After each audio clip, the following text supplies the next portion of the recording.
Brunswick, number 218 joined a bike ride supporting Ahmaud Arbery's family after the young black man was chased down and shot dead. Number 236 was a longtime co-worker of one of the white men charged in the killing. Identified in court only by numbers, both people were summoned to jury duty in the trial over Arbery's slaying. And after attorneys questioned them extensively about the case, the judge deemed both to be fair-minded enough to remain in the pool from which a final jury will be picked.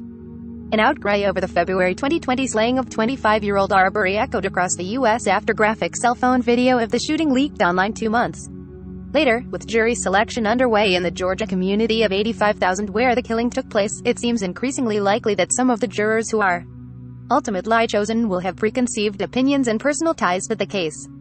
The judge, prosecutors, and defense attorneys have questioned 71 pool members since jury selection began Monday.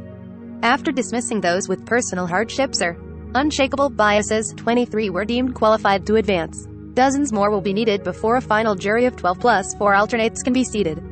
While questioning potential jurors, prosecutor Linda Dunikowski often told them the ideal juror would be a blank slate. In the trial over Arbery's killing, she noted that is probably impossible. "We can't get that because it's been all over the place," Dunikowski remarked in court Thursday.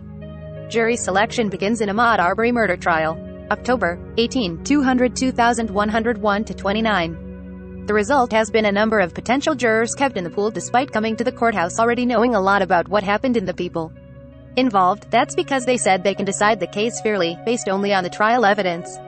Georgia law allows someone to serve on a jury even if they come to court with an opinion about the case, as long as that person expresses a willingness to keep an open mind, said Donnie Dixon, a Savannah defense attorney and former federal prosecutor. "The operative question is your opinion so fixed that you couldn't get a fair trial?" said Dixon, who's not involved in the case.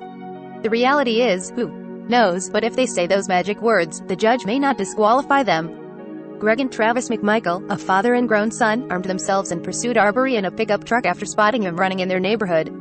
A neighbor, William Roddy Bryan, joined the chase and took cell phone video of Travis McMichael shooting Arbery 3 times at close range with a shotgun.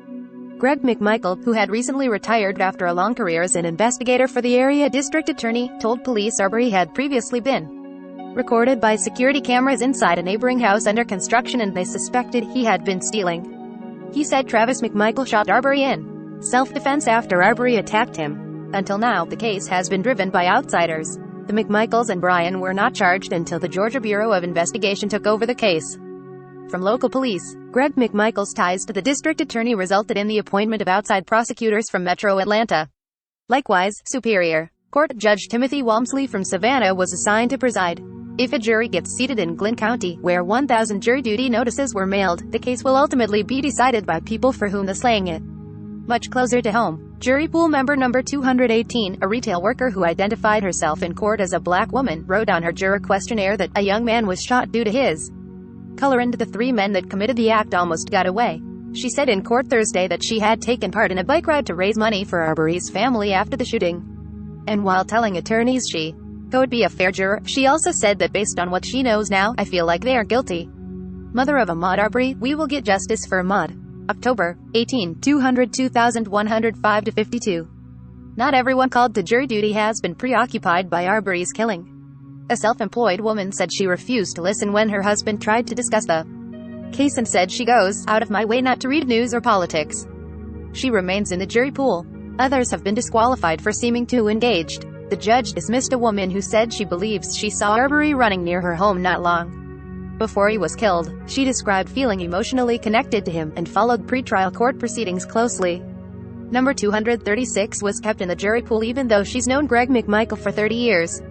She still works a clerical job for the Brunswick Judicial Circuit District Attorney. Though she and Greg McMichael were not close friends, she said the two had always just been around each other. The woman said she also got a close look at Greg McMichael's personnel file because she was tasked with redacting private information from it after news organizations requested copies. She told the judge and attorneys she did not have a strong opinion about the case.